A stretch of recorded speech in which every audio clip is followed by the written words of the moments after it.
Hello mga B, so meron tayo ditong puting powder, tapos na sachet, o di ba pamilyar, charot. Ipapakita ko sa inyo kung ano yung laman ng ating gagawin, bahala na kayong humula. Pero ayan, meron siyang glue, meron siyang sponge, ayan, meron siyang maliit na container, tapos ayan, meron siyang mga tiles, emerald. Tapos ayun, meron siyang, ayan, powder, ayan, di ko alam kung anong tawag, pero parang pamilyar, di ba? Charot. At syempre, meron siyang manual na kailangan nating basahin kung ayaw nating sumakit ang batok natin kakaisip kung ano yung gagawin natin. Nga pala nabili lang namin 'to sa isang art store or craft store malapit dito sa amin.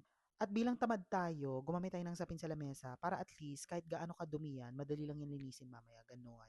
Nga pala ito yung design na ating susundan. Yes, kasi hindi tayo henyo, gano'n.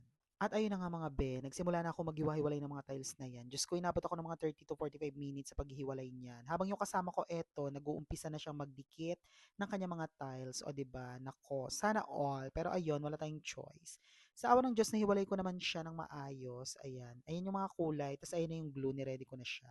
After niya, nagsuot na ako dito ng gloves kasi advisable na gumamit ng gloves kasi hindi ko alam, baka may something itong ating glue. So nakakatakot, madikit sa ating balat. Nga pala nabili namin siya ng $10. Pero tig to $2 pero ikaw gagawa ng paso. Gusto mo yun, charot. Alam nyo, i-recommend ko to sa mga taong maraming iniisip sa buhay. Kasi sobrang dami mong iisipin, tapos idadagdag mo to, makakalimutan mo yung mga iniisip mo sa buhay, charot. Pero ayun nga, honestly talaga, feeling ko talaga malaking bagay ang maitutulong sa mental health natin. Kasi nga 'di ba parang bigla mag-shift yung ating mga isip na gumawa ng something new para sa atin, o 'di ba bongga.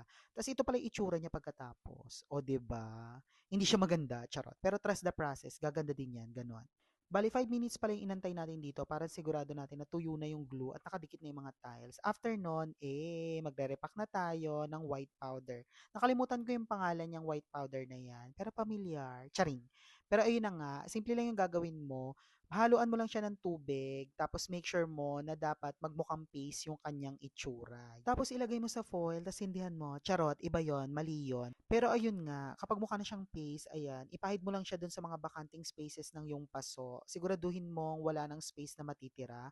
And then patuyuin ng 10 minutes. And then after that, ayan, hugasan mo na siya ng sponge. And then, ayan, iitsura niya. I-try nyo rin, promise mag enjoy kayo. Salamat sa panonood. Hanggang sa muli. Bye!